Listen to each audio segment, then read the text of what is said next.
வணக்கம். இன்றைய முக்கிய செய்திகள். மேற்கு வங்கத்தில் 2ஆம் கட்ட வாக்குப்பதிவு நிறைவடைந்தது. தேர்தல் நடைபெற்று முடிந்து வெளியாகும் எக்ஸிட் போல் முடிவுகளில் தமிழகத்தில் மீண்டும் திமுக ஆட்சியை கைப்பற்றும் என்று தகவல் வெளியாகியுள்ளது. தமிழகத்தில் மே 4ஆம் தேதி வாக்கு எண்ணும் பணியை கண்காணிக்க 234 தொகுதிகளிலும் வெளி மாநில பார்வையாளராக IAS அதிகாரிகளை நியமித்து இந்திய தேர்தல் ஆணையம் உத்தரவிட்டுள்ளது. மதுரையில் சித்திரை திருவிழா தேரோட்டம் மிக விமர்சையாக நடைபெற்றது. 22 கேரட் ஆபண தங்கத்தின் விலை சவரனுக்கு 1600 விலை குறைந்து ஒரு சவரன் 1,11,200 ஆகவும் 1 கிராம் 13,900 ரூபாய்க்கும் விற்பனை செய்யப்பட்டு வருகிறது. இதனைத் தொடர்ந்து 1 கிராம் வெள்ளியின் விலை கிராமிற்கு 5 விலை குறைந்து 1 கிராம் வெள்ளி 260 ரூபாய்க்கு விற்பனை செய்யப்பட்டு வருகிறது. உதகையில் மே 1ஆம் தேதி முதல் சுற்றுலா மற்றும் கனரக வாகனங்களுக்கு போக்குவரத்து கட்டுப்பாடுகள் விதிக்கப்பட்டுள்ளன.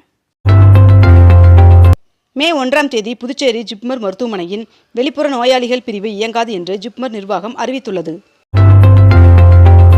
சென்னை ரயில்வே கோட்டம் 2025-26ஆம் நிதியாண்டில் 1290 கோடி ரூபாய்க்கு சரக்கு வருவாய் ஈட்டி சாதனை படைத்துள்ளது என்று தெற்கு ரயில்வே தெரிவித்துள்ளது.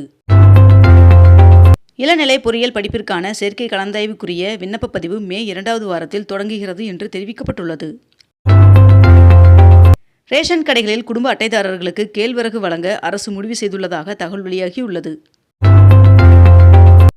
ஆந்திராவின் விசாகப்பட்டினத்தில் நாட்டின் மிகப்பெரிய AI டேட்டா மையத்திற்கான அடிக்கல் நாட்டு விழா நடைபெற்றது. பெட்ரோல் டீசல் விலையை உயர்த்தும் திட்டமில்லை என்று ஒன்றிய அரசு திட்டவட்டமாக தெரிவித்துள்ளது. சென்னை நந்தம்பாக்கம் வர்த்தக மையத்தில் அக்டோபர் 1, 2 மற்றும் 3 ஆகிய தேதிகளில் உணவு கண்காட்சி நடைபெற உள்ளதாக தெரிவிக்கப்பட்டுள்ளது. நாடு முழுவதும் வெப்ப அலை வீசுவதால் சுகாதார நிலையங்களில் சிறப்பு பிரிவுகளை அமைக்க அனைத்து மாநிலங்களுக்கும் மத்திய அரசு அறிவுறுத்தியுள்ளது. தெலுங்கானாவில் காவலர்களுக்கு அவர்களின் பிறந்த நாள் மற்றும் திருமண நாளன்று சிறப்பு விடுமுறை வழங்கப்படும் என்று அறிவிக்கப்பட்டுள்ளது. தமிழக வெற்றிக் கழக தலைவர் விஜய் அவர்கள் திருச்செந்தூர் சுப்பிரமணிய சுவாமி கோவிலில் சுவாமி தரிசனம் செய்தார். மத்திய அரசின் உத்தரவின் பேரில் எண்ணெய் நிறுவனங்கள் வீடுகளுக்கு புதிய LPG கேஸ் இணைப்புகளை வழங்குவதை தற்காலிகமாக நிறுத்தியுள்ளது. வருகின்ற மே 15ஆம் தேதிக்குள் தமிழக காங்கிரசின் புதிய தலைவர் நியமிக்கப்படுவார் என்று தகவல் வெளியாகியுள்ளது. உழைப்பாளர் தினமான மே 1 மற்றும் வாக்கு எண்ணிக்கை முன்னிட்டு மே 4 ஆகிய தேதிகளில் தமிழகம் முழுவதும் டாஸ்மாக் கடைகளுக்கு விடுமுறை அறிவிக்கப்பட்டுள்ளது. சென்னையில் மாதாந்திர பராமரிப்பு பணியின் காரணமாக மேற்கண்ட இந்த பகுதிகளில் காலை 9 மணி முதல் மாலை 4 மணி வரை மின் விநியோகம் நிறுத்தப்படும் என்று தெரிவிக்கப்பட்டுள்ளது. மே 4ஆம் தேதி வாக்கு எண்ணிக்கை நடைபெறுவதை ஒட்டி தமிழக அதிகாரிகளுக்கு இன்று பயிற்சி வழங்கப்பட உள்ளது. அமைச்சர் பெரியசாமி அவர்களுக்கு எதிரான அமலாக்கத்துறை வழக்கை சென்னை உயர்நீதிமன்றம் ரத்து செய்தது. சித்ரா பௌர்ணமியை முன்னிட்டு திருவண்ணாமலைக்கு சிறப்பு பேருந்துகள் இயக்கப்படும் என்று போக்குவரத்து கழகம் அறிவித்துள்ளது. தெலுங்கானா அரசு மாநிலத்தின் உள்கட்டமைப்பை மேம்படுத்தும் நோக்கில் ஹைதராபாத்தை மையமாக கொண்டு பிரம்மாண்டமான அதிவேக ரயில் வலைப்பின்னலை திட்டமிட்டு வருகிறது. வங்கி முறைகேடு வழக்கில் அனில் அம்பானி அவர்களுக்கு சொந்தமான 3034 கோடி ரூபாய் சொத்துக்களை அமலாக்கத்துறை முடக்கியது. சித்ரா பௌர்ணமியை முன்னிட்டு தமிழகத்தில் சிறப்பு பேருந்துகள் இயக்கப்பட உள்ளதாக தெரிவிக்கப்பட்டுள்ளது. ஹைதராபாத் மும்பை இடையிலான அதிவேக ரயில் பயண நேரம் 3 மணி நேரமாக குறைக்க அரசு திட்டமிட்டுள்ளதாக தகவல் வெளியாகியுள்ளது. கோவை GD நாயுடு மேம்பாலத்தில் கண்காணிப்பு கேமரா பொருத்தப்பட்டுள்ளது. தமிழகம் புதுச்சேரியில் ஒரு சில இடங்களில் இன்று முதல் மே 2ஆம் தேதி வரை வெப்பநிலை இயல்பை விட 2 முதல் 3 டிகிரி செல்சியஸ் அதிகமாக இருக்கக்கூடும் என்று சென்னை வானிலை ஆய்வு மையம் தகவல் தெரிவித்துள்ளது. புதுச்சேரியில் மக்கள் தொகை கணக்கெடுப்பு பணி ஜூன் மாதம் 1ஆம் தேதி முதல் தொடங்குவதாக அறிவிக்கப்பட்டுள்ளது. மன்னார்குடி திருப்பதி இடையிலான விரைவு ரயில் LHB தொழில்நுட்ப பெட்டிகளாக மாற்றம் செய்து தெற்கு ரயில்வே அறிவித்துள்ளது. உலகின் 5வது பெரிய இராணுவ செலவை செய்யும் நாடு என்ற அந்தஸ்தை பெற்றது இந்தியா. 12ஆம் வகுப்பு முடித்த மாணவர்கள் தமிழக அரசு கல்வி நிறுவனத்தில் தொழிலாளர் மேலாண்மை பட்ட படிப்பில் சேரலாம் என்று தெரிவிக்கப்பட்டுள்ளது. மேலும் இதற்கு மே 18ஆம் தேதிக்குள் விண்ணப்பிக்கலாம் என்றும் தெரிவிக்கப்பட்டுள்ளது.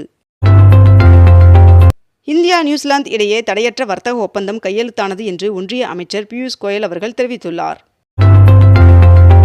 சென்னை உயர்நீதிமன்ற வழக்கறிஞர்கள் சங்க நிர்வாகிகளுக்கான தேர்தல் இன்று நடைபெற உள்ளதாக தெரிவிக்கப்பட்டுள்ளது. அமராவதி அணையின் நீர்மட்டம் 21 அடியாக சரிந்துள்ளது. கோடை விடுமுறையொட்டி ஏலகிரி மலைக்கு சுற்றுலா பயணிகளின் வருகை அதிகரித்துள்ளது. நிதி ஆயோக்கின் புதிய துணைத் தலைவராக அசோக் குமார் தாஹிரி அவர்கள் நியமனம் செய்யப்பட்டுள்ளார்.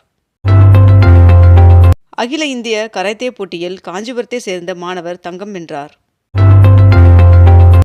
நாடு முழுவதும் எல்பிஜி சிலிண்டர் விநியோகத்திற்கு ஓடிபி அடிப்படையிலான முறையை மே மாதம் முதல் 100% கட்டாயமாக்க அரசு முடிவு செய்துள்ளது.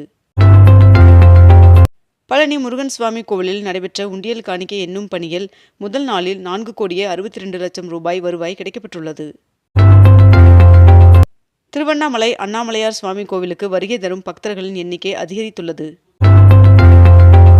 மேற்கு வங்கத்தில் 2ஆம் கட்ட தேர்தல் வருகின்ற 29ஆம் தேதி நடைபெற உள்ளது. 2027ஆம் ஆண்டிற்கான பத்ம விருதுகளுக்கு விண்ணப்பிப்பதற்கு ஜூலை 31ஆம் தேதி கடைசி நாள் என்று ஒன்றிய அரசு அறிவித்துள்ளது. திருப்பதி ஏழுமலையான் சுவாமி கோவிலில் உள்ள நாராயணகிரி பூங்காவில் பத்மாவதி சீனிவாச பரிணயம் எனப்படும் திருக்கல்யாண உற்சவம் 3 நாட்கள் நடைபெறும் என்று தெரிவிக்கப்பட்டுள்ளது.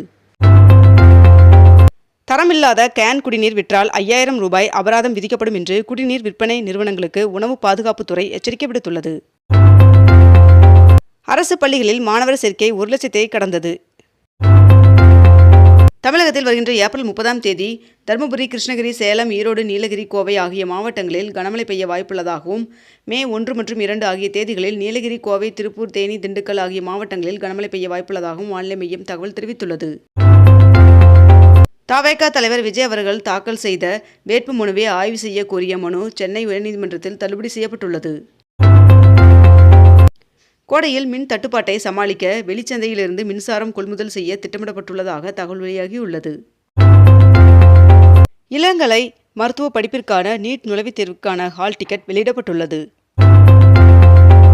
புதுச்சேரியில் 2026-27ஆம் கல்வியாண்டிலிருந்து சிபிஎஸ்இ பள்ளிகளில் பிரெஞ்சு மொழி நீக்கப்பட உள்ளதாக தெரிவிக்கப்பட்டுள்ளது. சென்னை மெட்ரோ ரயில் திட்டத்தில் 2ஆம் கட்டத்தில் கோடம்பாக்கம் பவர் ஹவுஸ் முதல் பனகல் பூங்கா வரையிலான வழித்தடத்தில் தண்டவாளம் அமைக்கும் பணிகளை வருகின்ற ஜூலை மாதம் தொடங்க மெட்ரோ ரயில் நிறுவனம் திட்டமிட்டுள்ளதாக தகவல் வெளியாகியுள்ளது. கர்நாடகாவில் வருகின்ற மே மாதம் 1ஆம் தேதி முதல் மதுபானங்களின் விலையை 20% அளவிற்கு உயர்த்த அம்மாநில அரசு திட்டமிட்டுள்ளதாக தகவல் வெளியாகியுள்ளது. மனதின் குரல் நிகழ்ச்சியில் பேசிய பிரதமர் நரேந்திர மோடி அவர்கள் கல்பாக்கம் அணுமின் நிலைய விஞ்ஞானிகளுக்கு பாராட்டு தெரிவித்துள்ளார். இத்துடன் இன்றைய தலைப்புச் செய்திகள் நிறைவடைகின்றன. மேலும் இதுபோன்ற அண்மை தகவல்களை உடனுக்குடன் தெரிந்து கொள்ள அக்னிபூ சேனலை சப்ஸ்கிரைப் செய்து கொண்டு தொடர்ந்து இணைந்திருங்கள். நன்றி, வணக்கம்.